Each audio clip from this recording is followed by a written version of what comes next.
Halika, samahan niyo ako sa pagluto ng linukay. Linukay ito sa Bicol, dito sa Maynila ay biko. Ayan, yung ikalawang piga na may sabaw ng niyog pagpiga ay iniluto na riyan. Nilagyan ng star anise at saka brown sugar. Kapag luto na yon, wala na yung sabaw, ayan, pakukuluan na yung kakang gata. Purong gata yan, walang sabaw, walang tubig.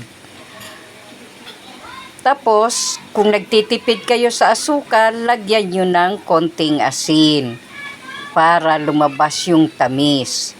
Ang mahal na kasi ng asukal ngayon eh. Ayan, ihahalo na yung pinakulo ang kakang gata. Nakikita nyo yung namumuo-muo.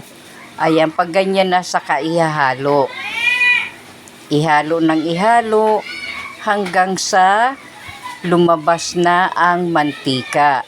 At saka yung nakikita nyong puti na yan, hindi na yan makikita. Ayan. Halo ng halo hanggang sa ito ay napakalagkit ng haluin. Yung ang hirap na ba haluin. At kapag wala na yung namumuti na yan, labas na yung mantika, kainan na!